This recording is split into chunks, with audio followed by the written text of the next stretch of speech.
Hello lovely people, how are you doing? I hope you're doing great from wherever you are. Welcome back to my channel. If you're watching me for the first time, my name is Chinaza, and on this channel I discuss on wellness, healthy lifestyle, and journey related information. Today we're going to be looking at how to identify unhealthy emotions and their remedies.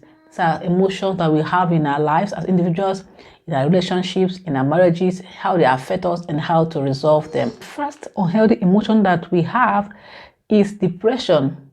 Depression comes from hidden anger that you've had from a long time, experience or things that happen between you and as an individual. You may be angry about these things, you've not sorted them out, and if they linger in you for a long period of time, you become depressed.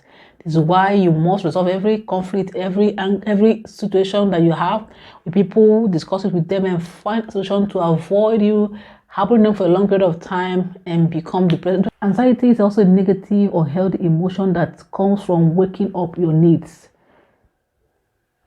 This is what you are expecting. You're not aware. Fear of the unknown. Who knows what is going to happen? You had this exam. Who knows if you did well? And you cannot do anything about it. You must have to wait until the result is out. You went for an interview. Who knows? You need to have this job. You need to pass this exam. You need to make this thing work. But you are not aware of the effort that you put, the result, the outcome. So you are becoming anxious. It is not good for you. You must settle yourself down and expect that as you've done your best, the result will also come in the best. And another unhealthy emotion is jealousy. Jealousy arises from what we want, especially when we begin to see people who we think we are better off having the same thing. You become jealous. After all I've done, I thought I should be better than this person. Look at what he or she has. Look at where I am. Not knowing that our lives phases, our life journeys, we are all unique in the way that we are. We have our life purposes. The person is going through his or her journey. You're on your own journey. Instead of getting jealous and angry, you should also do well to learn from this person. How was the person able to make it? What was the thing the person did that I have not done? What was the mistake that he made that I should learn from and to do better? Do not be jealous of things that you do not even know the outcome. Sometimes people show up or show out what they are not within, and you're there killing yourself. You're angry, you're jealous. Work on yourself, do your best, develop yourself to achieve your own personal goals according to your own ability and capabilities. Okay, then the next unhealthy emotion is resentment. This arises when we have our boundaries violated. We have set boundaries. Maybe we have experiences, failed marriages, failed relationships, violent or toxic relationships in the past, and we said that because of what happened, this is the way we want things to go for us, not want this to reoccur. This is how we're going to be living our lives. We do not want this to happen, and we'll set some boundaries that we want to be followed in our life, and we'll have someone coming in who is not really aware of what we've gone through in the past, violating these boundaries. We can become resented. We can become withdrawn. We can solution, talk it out to that person. The person know your past experiences, what you had faced in the past, how it affected you, how you want to work on it to ensure that it doesn't reoccur. This is why communication is very effective in everything that we do as individuals. If you're a teacher, a parent, in work, relationship, marriage life, communication is very important. Say it out.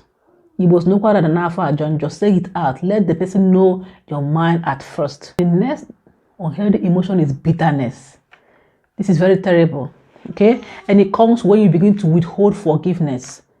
Someone has offended you in a particular way. You have decided not to forgive this person, come what may. You think you're hurting this individual, but you're hurting yourself instead. You must learn to forgive. And it's not only forgiving, I've said that before. You must learn to forget. Forget about the whole thing. Don't say, I've forgiven him, but anytime I just see, I'll remember. Of course, it can happen, but forget about the whole thing, because anger affects the person. It's like pouring an acid in them. It is you that is carrying this anger and bitterness that you've refused to let go of, that is being hurt. Sometimes people that we are angry with are not even aware that we are angry. People who have their way of lives. I've seen people who things that you do, they just pick offense. I've seen people who are happy with the same thing. No, we are just different.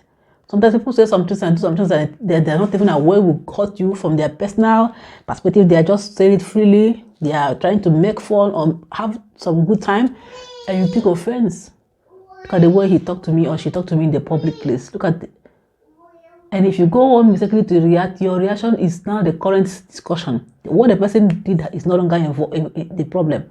This is why you must be far from this statement that every action requires a corresponding reaction. Sometimes you ignore and withhold this reaction to be on the safer side. Discuss it over with the person so it doesn't reoccur again. Another healthy emotion is shame. When we let others define who we should be.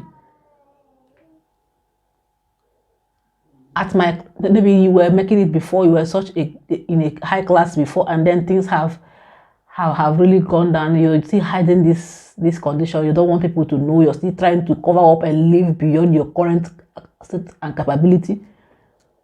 And they're still expecting you to be doing these great things you do before, but you're struggling. Why not let it go? Why not let them know your current state? They may even be the ones that will help you. Shouldn't let them define you that, or something comes up, you're giving a reaction that is, genuine from your mind. People are saying at your class, at your caliber, we do not expect this kind of thing from you. You're letting them define who you should be. You're letting them define who you are. Let it out the way you should be, but you must ensure that you're speaking from a right state of mind. Don't speak in anger. Because in anger, we say a lot of things that are negative. Be the best you can. Don't let people define you. Define yourself first. If you let them start the definition, then you cannot follow. You must start the definition, then let them follow. You owe yourself. You don't owe anybody any explanation. You must be the best that you can at any point in life. Live your life to the fullest, to the best of your knowledge. Do the best things you can, and let the other things sit. We all sometimes have issue when we begin to form perfectionists or to get everything done. We do things this way, and then after a long time, you're tired because you've been pretending all this while, and people begin to define you. He used to be this, she used to be that. Now look at what she's doing. Because we are pretending all this while, they never knew your real self. Let us all do things right and avoid these unhealthy emotions. Another thing that is so unhealthy, another emotion that's so unhealthy is disappointment. You're not getting what you want. You're not getting things done the way you want them to be done. Sometimes you could be the one at fault. You're not doing the things you should do to have these things done the way they should be done. You must at every point find out that there are things that need to be done. How should it be done? When should it be done? How, with who or with whom should I do these things? Who is the best to carry these things out?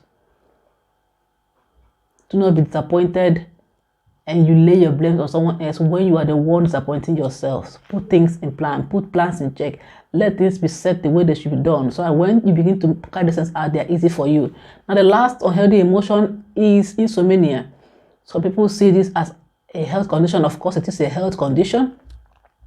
But most times, basically, it comes when two of your ideas, two of your motives, two of your beliefs, two things in your mind, your memory are coming together at once. Two beliefs are clashing against each other.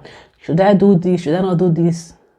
And if you allow this to linger for a long period of time, once you go to bed, you begin to ponder at this thing and this thing. Which one should I? It also happens when we have to make a choice in the midst of abundance. Choice for me is difficult in the midst of abundance. Some people think you are in decision, you are having this decision, but sometimes it is so. So when you begin to have this pounder, this at the time of rest at night, it's not a time to pounder. You must address every issue before night time. Let them stay at the corner, then you have your rest. The day is the time to go about your activities, and the night is for resting if you can. Don't let two beliefs come together and begin to clash and mess with your brain and your mind, and you cannot have your rest. If this continues for a long period of time, once you go to bed, it will come up and you cannot resist this. Begin to have insomnia and begin to go for medical checks, which is something you would have put in check yourself. Now, how can you remedy these things? What are the solutions to all of these things? The first, that you should get yourself calm and ready to talk. Communication is the first solution to all of these things. Now, say what you think is the problem clearly, without tantrum, without complaining, without being harsh. State what the problem is and have the person that you are speaking with ready to listen. Sometimes you are complaining, the person you are talking to is not ready, it's not giving a listening ear. It may make the situation worse. Now say what the problem is firmly but respectfully. And you should nod if you're the listener, nod, listen carefully, repeat what the person has said to get clarified in case you miss anything out. This is a way to resolve all of these unhealthy emotions in relationship, marriages, whatever sphere of life that is happening. Explain how you feel concerning this that's happening, and be able to come to a middle ground of how best it's going to be solved, how to resolve this current situation, how best to tackle this condition. Set a step-to-step goal on how to achieve these things, resolve them, ensure that they don't reoccur again, and give it time to see that it works, that it happens. This is all that we have. I hope you learned something from this. Don't forget to comment if you have learned anything. I just suffer from this all unhealthy emotions. How are we able to resolve them so that people can also learn from you? Don't forget to share this video with your friends, your loved ones. Be part of my family by subscribing if you've not done so, so you'll be aware whenever I post interesting videos like this. On to my next video. I will see you. Bye.